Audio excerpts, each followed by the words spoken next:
Hey guys, what's going on? How y'all doing? You doing okay?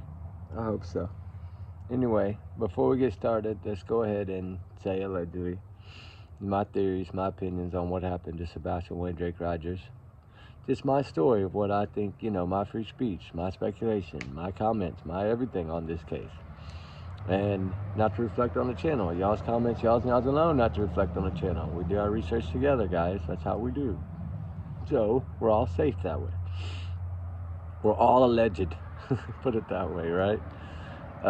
And trigger warning times 100 million. I always say I'm getting a habit because I don't ever want to slip and say something that I'm going to be in trouble for. So I know I didn't, I haven't really talked a lot about it, lately, like long videos, but it's because there's not much else out there, right? I mean, we pretty much feel we know what happened. We pretty much feel, if you look at some of these other cases that involve CPSs and these children that vanish, like the outcome's usually the same.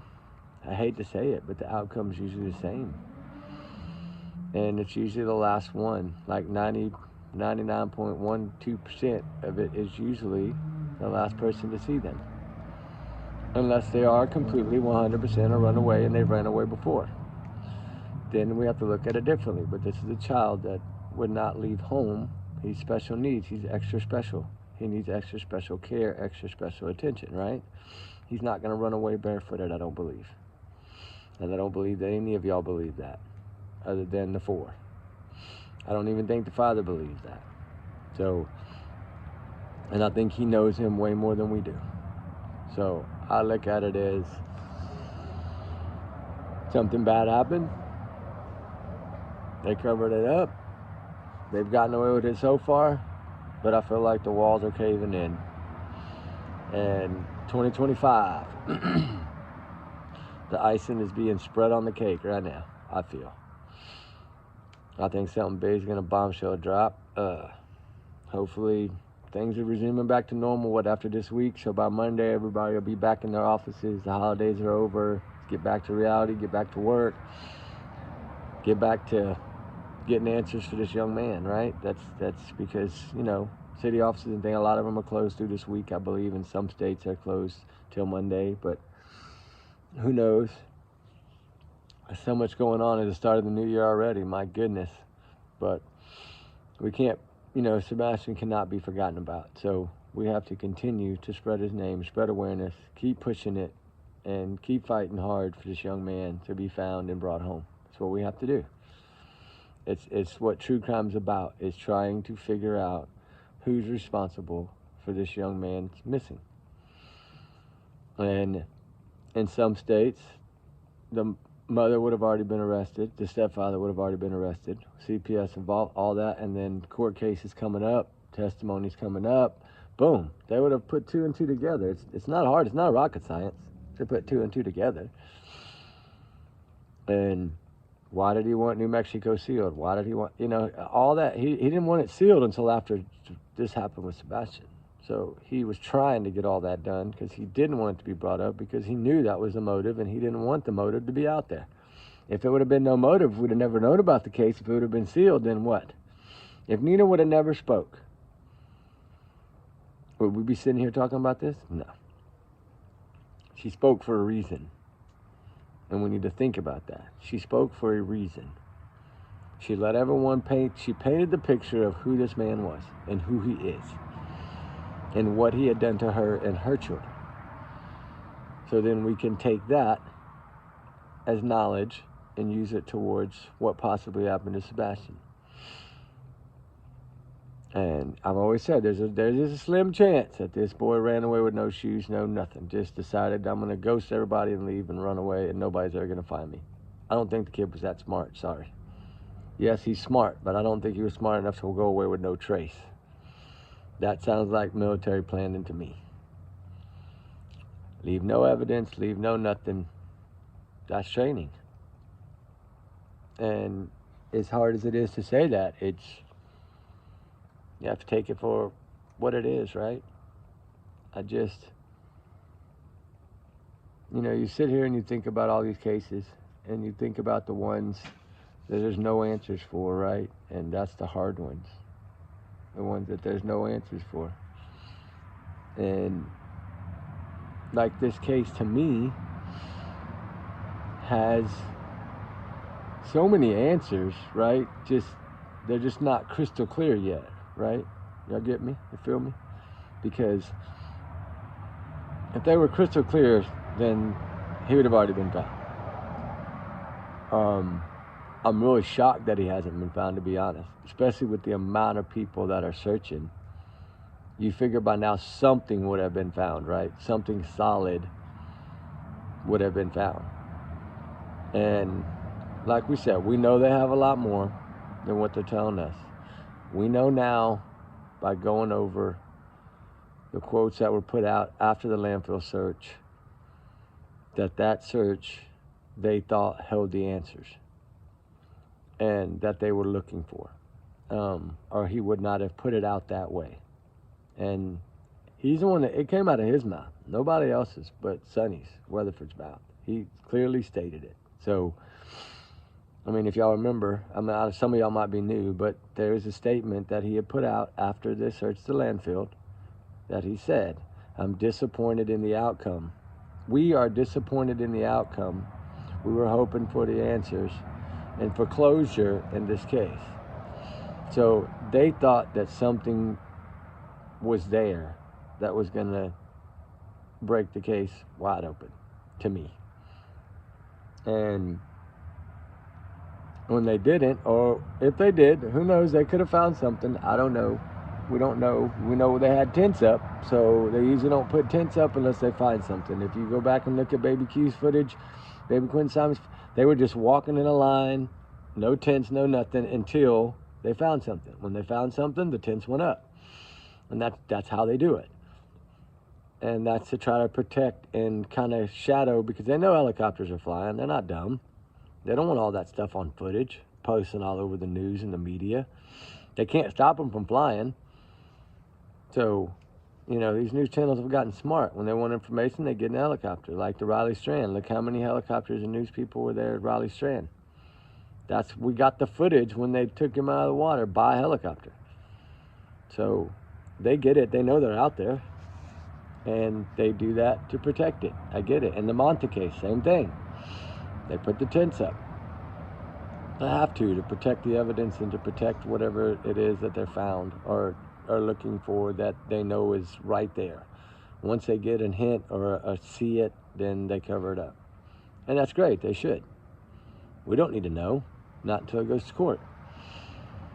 And I don't know if they found anything. I've always wondered, you know, and then reading that statement made me feel like maybe they did, but it wasn't exactly what they were looking for. You know, we were told that the can was heavier than normal, and then we learned that it is a backwards armed truck, which means that the trash man does roll it to the back of the truck for them the arm to pick it up. He doesn't physically dump the can, but the arm dumps the can, but he has to bring it behind the truck where the lights and everything are, which you could see in the video clearly. So it's just trying to paint the picture of the Tinkerbell video. I think that, I've said it from the beginning, that holds the key. It does. That video that they've so hard tried to debunk, you know, the Proudfoots and Katie, well, Katie hadn't said much about it, but Chris did. He has pretty much tried to debunk it from the start. And, you know, his little comment or whatever, as much as we wanted it to be, sorry guys, it's nothing. It's just a trash truck. And then I guess people thought law enforcement told him that, but then if you read all the law enforcement statements, they never put that in there. There's not one statement from law enforcement saying that it was a trash truck. Not written down in any interview or anything like that I can find. So if it was out there, I think it would be out there. I think he's the one that told Seth it was a trash truck. I don't know. I'm starting to wonder. I don't think their disagreement in the beginning was over the GoFundMe. I think what it was when reality set in, Chris and Katie started feeling like they were going to get caught, and they started maybe throwing it out to, well, maybe Seth sent somebody to get him or something. You never know, right? Because Seth was really calm until they kind of pushed him away, and then he started striking back, right? Because you back somebody in the corner, they're going to strike back. So I'm wondering if there was something exchanged to where maybe they tried to throw it on his shoulders, and then he had to come back and defend himself and defend his son. And then that's when the essay stuff came out, right? There had to be a reason that he put that out there. He's not just going to throw that out there, right? That's what I've always thought. There's no way he's just going to throw that out there. They either tried to shed light on him to be looked at because they have the pull in that sheriff's department and he doesn't. And that's why he fought back. I'm wondering if that's going to ever come out. I've been waiting to, one day maybe for it to come out. But because to me,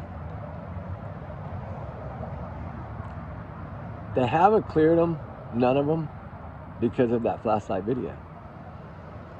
That's why they haven't cleared any of them. If it wasn't for that flashlight video, to me, they probably all would have been cleared. I feel. I think because of that video, they can't tell whether it's Stinky Socks, Seth, somebody else, which I'm not saying that it is. I'm not saying that. I'm just saying the reason that they can't is because they don't know. Did Chris come in? Because Chris is out of town and Seth's out of town, right? The two father figures, well, yeah, they're both out of town, right? So if you think about that,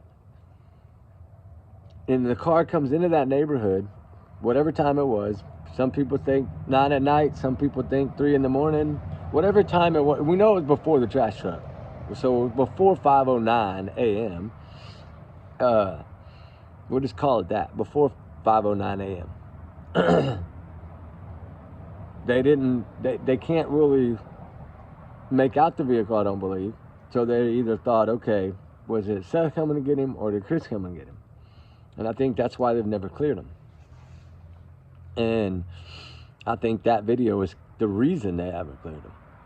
And I think that's really the main big piece that they have in this whole thing, other than probably a few other things. But I think there's some other sightings, because if you look at the FBI, when it does say he was seen on last seen on February 26th, and earlier in the day, which means earlier, past midnight, sometime past midnight, whether it be midnight, 1 a.m., 2 a.m., 3 a.m., time of the car, supposedly 3:10 a.m., that's earlier, right? When you say earlier in the day, that means early morning hours, before daylight.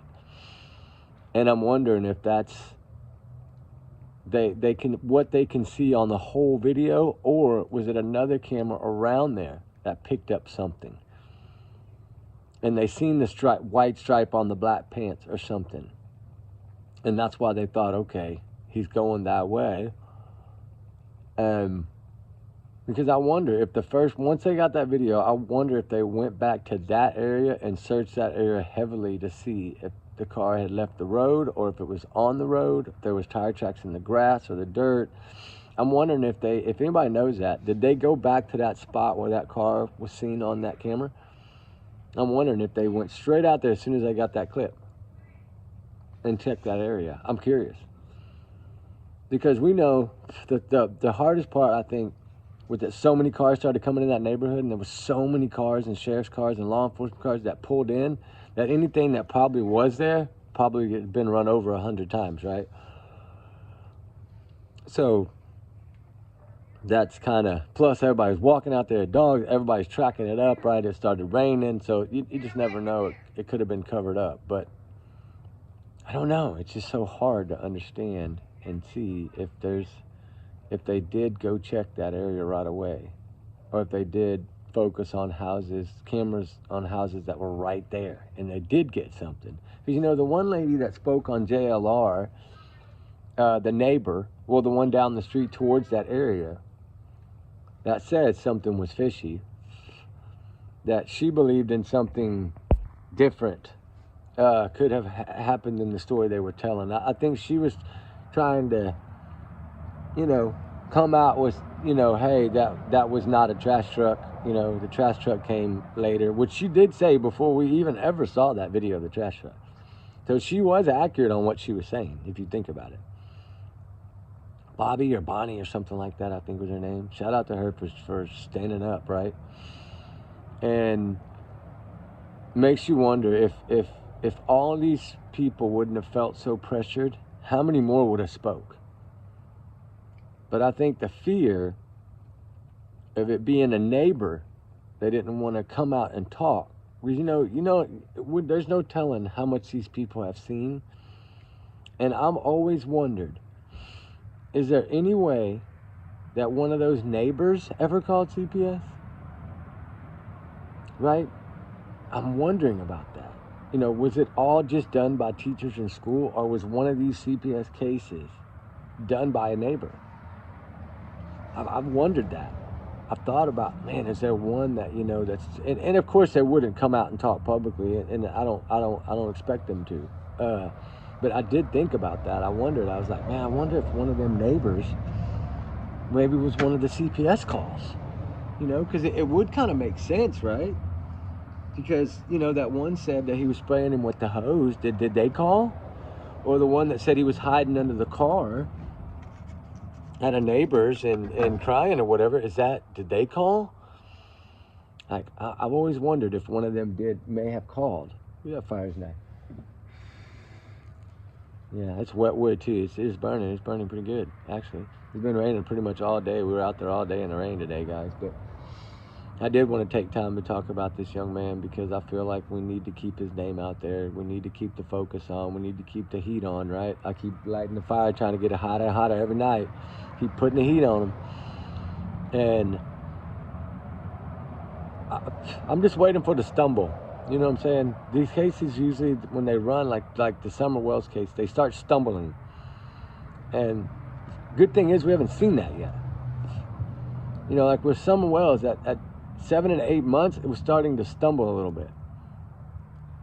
But then they were also active on social media a lot. And I think, like, these were in the beginning. That's why I've always thought that they must have done a lot of research on Summer Wells, Katie and Chris, or at least Chris. Because he was very familiar with YouTube. We know this. Because he was jumping on and threatening people and all. I mean, he was doing a lot of crazy stuff on YouTube. Like trying to build his fame or whatever he was doing, right? Sling blade fame or whatever you call it. But just basically picking on people with special needs is what he was doing. But I've always wondered that. I really have always wondered. Sorry to get off topic. If one of the neighbors was one of the people that may have called CPS. And it's always been in the back of my mind. I've just never really talked about it. But the more we think about it, the video, now the new stuff released, right? Like they tried to debunk it with their new video that wasn't even close to that video. Totally off. And on security camera, it doesn't take much. A couple of inches off is going to be feet off at the end, right?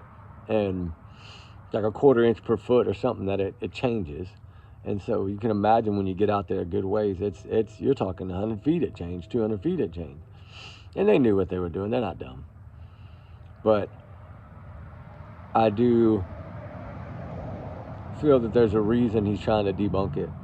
Because I think that video does hold the answers. I've always thought, I think a lot of people feel that video holds the answers. And I'm sure some people feel it might not hold nothing, but I think it's the answers. Whatever happened to that young man happened in that video. Or the part of the cover-up, whatever happened in that video. Or that was him getting taken out of there, one or the other.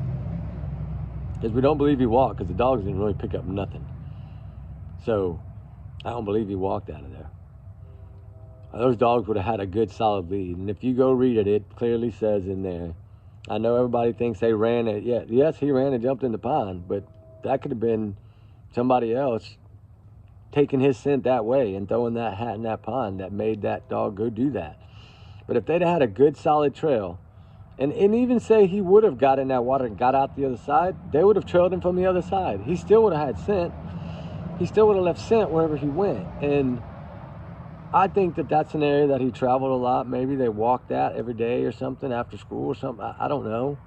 But I think that they went that way because there was some of the scent there.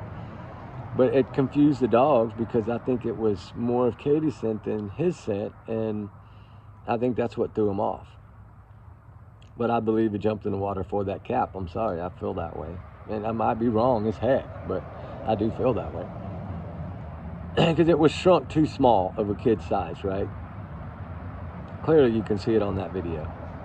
And even that, even that video shows, hey man, they didn't search this well, right? So yeah, we know that they did walk that. The dogs usually will pick up anything like that. And so that's why we don't know how well it was searched. We know it was searched heavily, but we don't know how well it was searched. And past that area, 5 miles or whatever, how much more of that was actually searched, or any? And I know they flew helicopters and they did all that. If that boy would have been out there, he would have been found.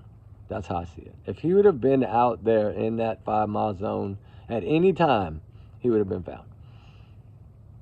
They made that thing. There was too many people in the air and on the ground too fast that he would not have made it that far. That's why I think they've been so quiet about it. And the other two are realizing the table's turning. I think they backfired on them when they released those shots of the Roadhouse footage. I think it backfired. I think they thought it was going to do something different, like maybe put something on the green hoodie. But thank God for law enforcement. Shout out to them for jumping on that so fast and debunking it. That is amazing, guys. So amazing. But I don't know, y'all. What do y'all think? I mean, honestly, y'all don't really put much in the comments about what y'all think. But I mean, I probably feel the same way I do, I guess, maybe. But something had to have happened after 6:35 p.m. And you know what's crazy about it is, if you think about it, and you look at it the way I look at things, just to show y'all the way I look at things. And it's different than a lot of people. I get it. I know that. I always do it different. I've been doing this a long time, though. 8 years is a long time. Trying to figure these out. But if you think about it, days go in 24 hours, right? 12 and 12. If you think about this for a minute, this boy left the Roadhouse 12:33 and 54, right? I mean 6:33 and 54 p.m. Yeah, 6:33, 54 seconds leaving the restaurant. Think about it. Just let that soak in just a second. 6:33 and 54 seconds. They were leaving the restaurant, walking out the door, the front door. They were at the front door walking out because they got out that front door by 6:34, I think it was, right? Or 6:24 maybe. I don't know. Anyway, 6:24, 6:34, somewhere around in there is exactly when they walked out. And it's not going to change much because if you take that time right there, what time was the phone call made to report her missing? Almost exactly to the minute, 12 hours later. Think about it. 6:30 p.m., 6:30 a.m., 6:33 a.m. And it might have been 6:24, 6:23 and 54 that they walked out of the Roadhouse. Don't quote me, but it was either 6:23:54 or 6:33:54. But it's so weird that they when they called was 6:33 a.m. to report her missing. That's 12 hours, almost to the minute. So this young man vanished in 12 hours off the face of the earth. But when you think about they had 12 hours, that's a lot longer time, right? Than this midnight to 6 a.m. they wanted you to believe. Think about it that way. 12 hours is a long time. Half a day. And it's so weird, it's almost to the minute from when they left that Roadhouse to when he was reported missing. Like 12 hours exactly. Go research 12 hours in the crime scene or 12 hours in the crime world and see what you come up with. It might blow your mind a little bit. I'm not going to tell you. I'm going to let y'all go do it. But just look back. Because usually, most little children 15 and under that run away on foot are found in less than 12 hours. And when it comes to crime scene areas, usually, I'm not going to say, I'm going to let y'all look. But anyway, 12 hours is you know, it shocked me when I broke it down, because I was looking at the times of what I was doing, and I saw it, and I was like, what in the world? Like, you know, 6:23:54 or 6:33:54, whichever one it was when they left the roadhouse. I think it was 6:24. Yes, it was 6:24. 6:23:54. So call it 6:24. He was out the door. 6:33 a.m. Almost 12 hours and 10 minutes. He was reported missing. Man, that really shakes in my head a little bit. 12 hours exactly. So we have 12 hours that we got to account for. And think about this. That car was there, say it was 3 a.m. That means from 3 a.m. to 6 a.m., there's the number again. 3 hours. Well, they always say 3 minutes, 3 this, 3 that, right? Katie did. 3 a.m. is when the car was seen. What number did she use in most everything she said? 3 minutes. Think about it. You know, 3 is another really sign of guilt in the crime world. So, 3 a.m., she said 3 minutes. 3 a.m. to 6 a.m. to 6:33 a.m., there's your threes again, right? It's just all so weird that it could have either been this boy vanished off the face of the earth in 3 hours, from 3 a.m. to 6 a.m., or from 6 p.m., 6:20 something p.m. to 6:30 a.m. So 3 hours to 12 hours is what we're looking at. You know, the 3-hour window would be a lot easier, I think, to break down, but the 12-hour window, a lot of things can happen in 12 hours. Okay, it's 3 hours to Memphis, 3, 6, 9, 12. That's 2 trips and back. 2 up there, 2 back that you could have done in 12 hours. It's a lot of trips, right? That's a long way to go. Think about it. Think about that. If you drove to Memphis and back, that's how much time they had for whatever happened to happen. Crazy, ain't it? I don't know. I keep stuck on these time things, and I just feel like it.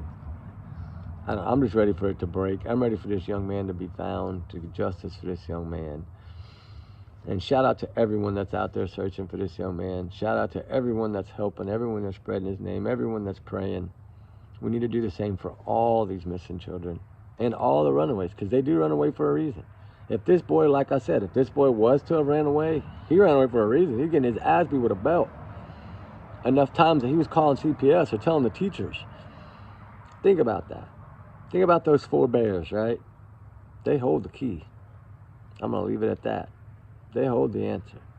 But I do have a little, I was going to do it tonight, but the sprinkler started to sprinkle. I'm going to open my damn mouth too soon. You'll see the fire going out, it's starting to sprinkle. But I'm not going to sit out here in the rain. But anyway, guys, I'll finish up tomorrow night, and I got some things that I don't have my notepad out here right now, but I got some things that might blow your mind a little bit. So y'all be good, be safe. We love y'all, we appreciate y'all. Me and Ruby love all y'all guys. Thank y'all so much for all y'all's wonderful comments. And let's at least make 2025 a year that we can try to solve as many of these things and bring as many children home as possible. All right, guys, y'all be safe, be good. We love y'all. Remember, allegedly, my opinions, my thoughts, my speculations, and I'll keep the fire burning. I'll have a better one tomorrow. It's going to go out. It's raining. But anyway, y'all be safe, be good. We'll talk to y'all tomorrow.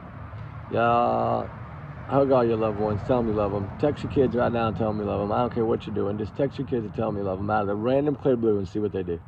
Just see what they do. I text mine all the time. Just text them and say, love you, just want to say that.